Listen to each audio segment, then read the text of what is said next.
The story begins with a girl named Casey who was a little sad and lonely, sitting at a friend's birthday party in a restaurant. Unlike the other girls, she wasn't very lively and tended to stay lost in her own world. After the party, Claire, whose birthday it was, had her father ask, "Casey, aren't your parents picking you up?" Casey explained, "I don't have a dad. I live with my uncle. His car broke down a little, so you guys can go ahead. He will come soon." However, Claire's father didn't feel comfortable leaving her alone. He said, "No problem, I will drop you home." So Casey, Claire, and Marsh all got into the car. Claire's father started putting some things in the trunk when suddenly a stranger appeared. The trunk slammed shut with a loud noise, and the stranger got into the driver's seat. Casey looked at him in surprise and fear. This wasn't Claire's father at all. Claire tried to stop the man, saying, "Brother, you're in the wrong car." But Casey realized that something was definitely wrong. The man put on a mask and sprayed something over Claire and Marsh's faces. Both girls in the back immediately fainted. Casey slowly tried to open the door, but the man also knocked her unconscious. When Casey regained consciousness, she found herself in a dimly lit room. Claire and Marsh were trying to stay calm despite their fear. The kidnapper, wearing glasses, entered the room and, looking at Marsh, said, "I choose you," and immediately dragged her away. Seeing an opportunity, Casey whispered to Marsh to urinate. Within minutes, the man returned Marsh, crying, and slammed the door shut in anger. Marsh told Casey and Claire that the man's name might be Dennis. He had forced her to undress and dance, but when she followed Casey's advice, he let her go. Casey explained that she had noticed the man had OCD. He couldn't tolerate dust, dirt, or germs, and had a compulsive cleaning habit.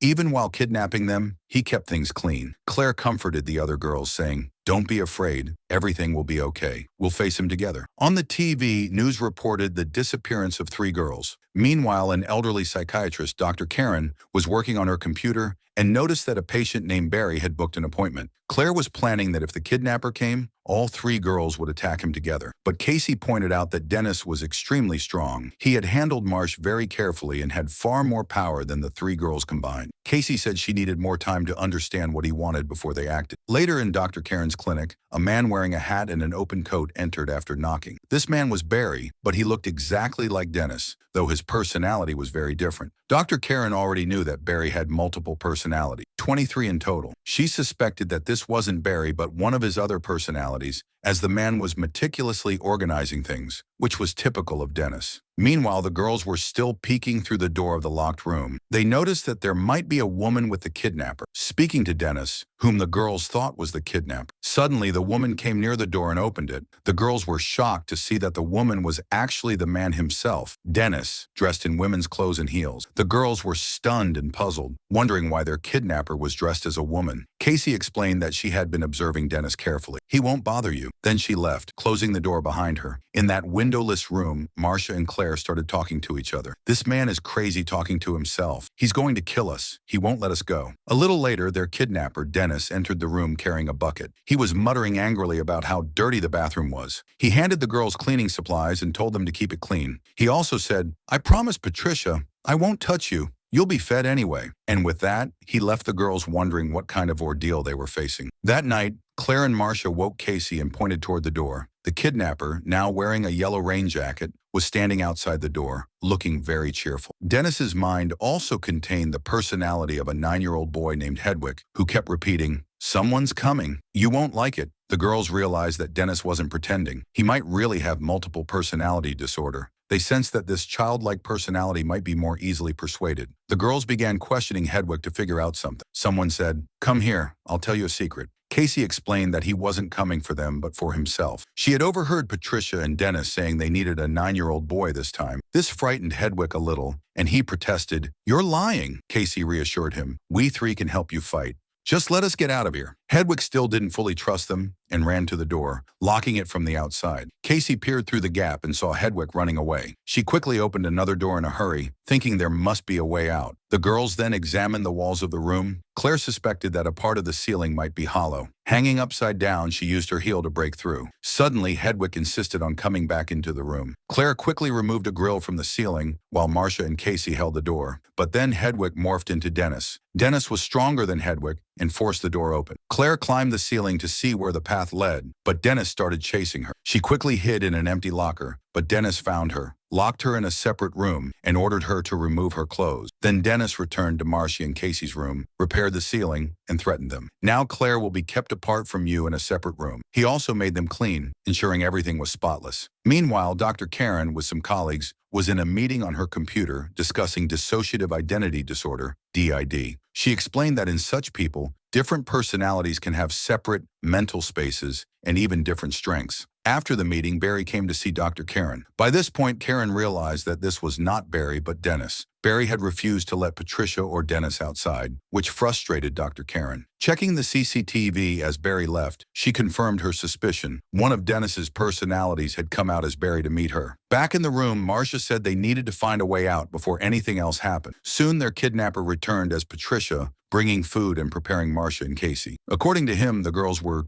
good and wouldn't try to escape like Claire. While Patricia was cooking, Marcia tried to attack him with a stool, but he slipped away and Dennis regained control. He told Casey to lock herself in a separate room and punish Marcia by confining her as well. Dennis angrily told Casey, "The raw one will devour you. You betray love when it comes to you." The next day, Casey woke to see Hedwig sleeping behind her. Hedwig explained that Barry and Patricia were angry with them and were planning to summon the beast. But Hedwig reassured Casey that he was different and genuinely concerned for them. Casey asked Hedwig if he had ever seen the beast, making him nervous. Hedwig changed the subject and asked, "Can I kiss you?" Reluctantly, Casey agreed, hoping to use his trust to escape. She even suggested dancing together while listening to music. Hedwig said he had to leave for a meeting with Dr. Karen concerning Barry's personality. During the session, Dr. Karen confronted Dennis directly, saying, "I'm not talking to Barry. I'm talking to Dennis. You're a worthless person who enjoys making girls undress and dance." "How disgusting." Dennis initially refused to listen, but Karen warned that the other 22 personalities could unite against him. Dennis arrogantly replied that, except for him and Patricia, the other 22 personalities were useless. He said he only came out to protect Kevin, his real identity, from being crushed by the world. Karen tried to find out what the beast really was, but Dennis gave no clear answer. Later, when Hedwig regained control at home, he took Casey to his room. Hesitant, Casey entered. Hedwig played loud music and danced. Casey asked to see the window, but Hedwig pointed to a window he had drawn with his hands. Casey was devastated. She had hoped for a real window to signal for help. Frustrated, she tried to leave, saying he was a liar. Hedwig then gave her a walkie-talkie, claiming it was real. Casey tried to use it to call for help, but the man on the other end thought it was a joke. Hedwig took the walkie-talkie back, and Casey was sent to her room. Dennis regained control and warned her that once night ended, the beast would be awakened and the girls would become its food. At that moment, Casey remembered a traumatic memory from her childhood. She had been wandering in the forest near her home when her Uncle John, hiding behind a large rock, called her over. Alone in the forest, he forced her into a game and had abused her multiple times in the past. This explained why Casey had always been quiet and withdrawn, unlike other girls who laughed and played freely. Later, Dr. Karen checked her email and saw that Barry had sent numerous messages repeatedly saying, "We need you." She realized Dennis must have been suppressing the other personality, and she went to his house to meet him. Denise Karen took Barry to his room and had a brief conversation with him. During their talk, Karen became convinced that Denise had now completely taken control of this body. He strongly suspected that Denise was the one who had kidnapped the 3 girls.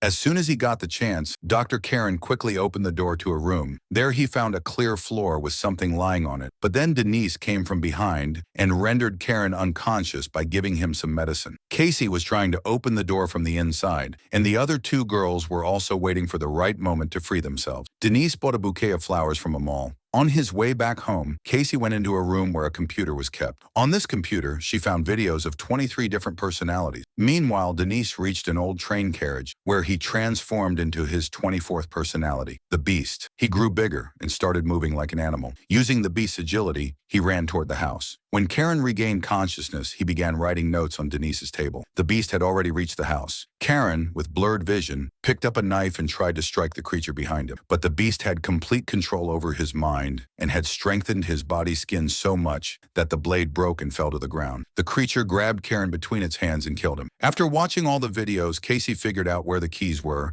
and quietly started searching for Marcia and Claire along the hall. In Marcia's room, there was a lifeless, blood-soaked body lying on the bed. Claire was alive in another room, but then the beast dragged her and began attacking her. At that moment, Casey found Karen's notes on the table. She had just started reading them when she was stunned to see the beast crawling on the walls. Kevin had written to repeatedly call out his name. Casey started loudly shouting Kevin Wardle-Crump's name. The real Kevin came out from within the body. He remembered how his abusive mother used to beat him in childhood. Because of this, Kevin's other personalities emerged. Seeing Dr. Karen, Kevin asked Casey who had killed him. Casey explained, which made Kevin feel terrible. He said to Casey, "I bought a gun. It's here, but the bullets are downstairs. Shoot me. Shoot me. I've become very dangerous." Now, different personalities started emerging right before Casey's eyes. When Hedwig appeared, Casey searched for the gun. She realized that the beast would soon transform again. She went downstairs to find the bullets. But before Casey could load all the bullets, the beast appeared. It dragged her, tearing her sweater. Casey took the chance, picked up the gun again, and ran. Despite her injured legs, she somehow reached another corner. She aimed the gun at the beast, which was slowly advancing toward her. Just like her father had taught her to hunt, she took aim at the beast. Casey had only 2 bullets left, but somehow they had no effect on the creature. The beast started bending iron bars with its hands. Suddenly, it noticed the scars on Casey's body. Seeing them, it realized that something terrible had happened to Casey in childhood, just as it had happened to itself. Because of this, the beast left Casey alive and left the place. The next day, a man arrived and found Casey trapped in a cage. He took her out, and Casey somehow survived. When she got the chance, Casey revealed everything. How that man had kidnapped them and killed 3 women in the basement. The world, which had previously been skeptical, now fully believed that dissociative identity disorder is a real and extremely dangerous condition. Meanwhile, the beast was still alive. Bullets had no effect on its body. And with this, the story comes to an end. If you enjoyed this story, don't forget to like the video and subscribe to the channel. See you in the next amazing story. Take care. Bye.